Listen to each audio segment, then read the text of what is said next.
Hannah Hally, and welcome back to Icons of Influence, the series where we explore how influence is built, scaled, and sustained across business, culture, and leadership.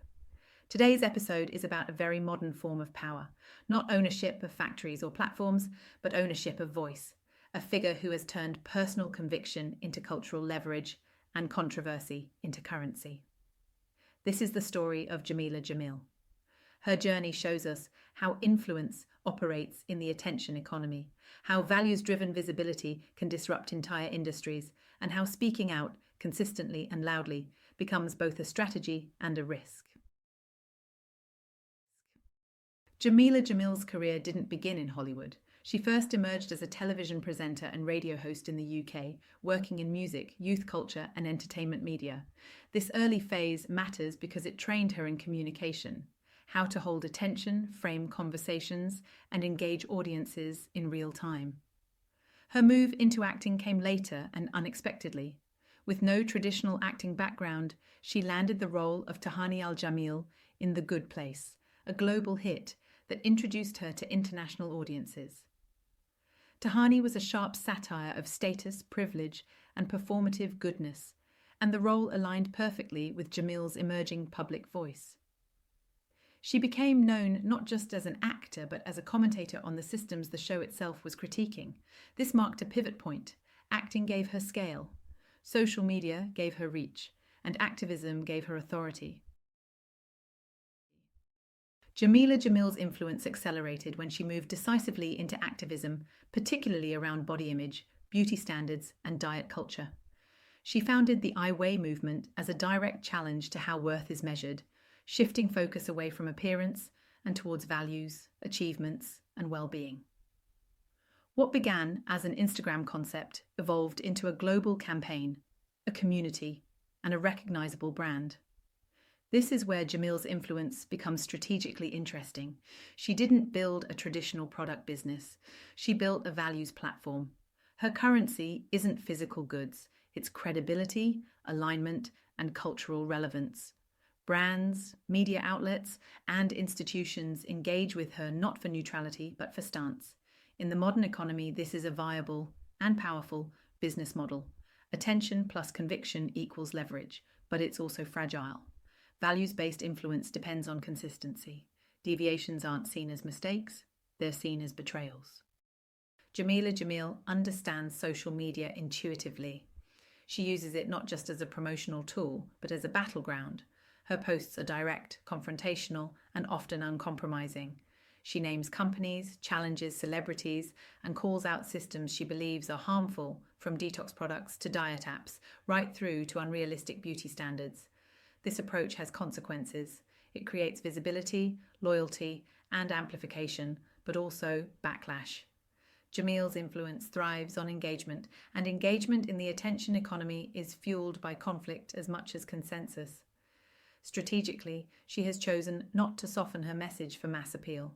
Instead, she prioritizes alignment with her core audience. This deepens trust with supporters, even as it polarizes critics. This is influence built horizontally, not hierarchically. It doesn't rely on institutions. It challenges them. With outspoken influence comes scrutiny, and Jameela Jamil's career has been marked by controversy. She has faced criticism over past statements, questions about personal narratives, and accusations of exaggeration or inconsistency. These moments matter because they expose the central risk of values-led influence. Credibility is everything. Unlike product-based brands, where failure can be fixed with iteration, personal brand influence is harder to repair. Trust is binary. Once questioned, it becomes the story.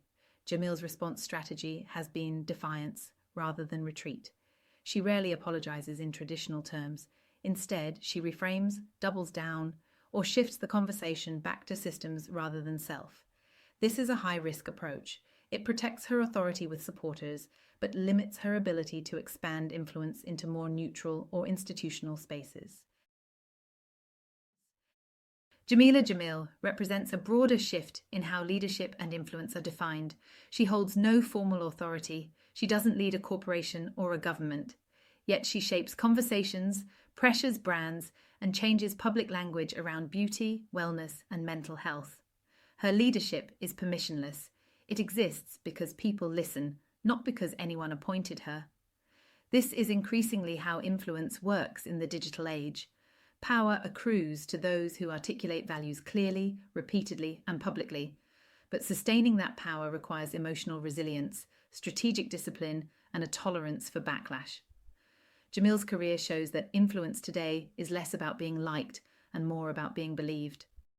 Jameela Jamil's journey offers clear lessons for modern influence builders. First, voice is an asset. In a crowded market, clarity of belief creates differentiation. Second, values can be monetized, but only if they're lived consistently. Third, attention amplifies everything, including mistakes. Fourth, polarization is a strategy, not a side effect, but it comes with limits. Finally, influence without institutional backing is powerful, but fragile. It must be maintained daily. Her story challenges the idea that influence needs permission, while reminding us that visibility always comes with accountability. Jameela Jamil didn't build influence by playing it safe. She built it by speaking loudly, standing firmly, and refusing to dilute her values for comfort. Her story reflects a new kind of power, one rooted in conviction rather than consensus, and voice rather than hierarchy. I'm Hannah Hally, and this was Icons of Influence. Until next time, choose what you stand for carefully, understand the cost of being visible, and remember, in the modern world, influence belongs to those willing to use their voice and live with the consequences.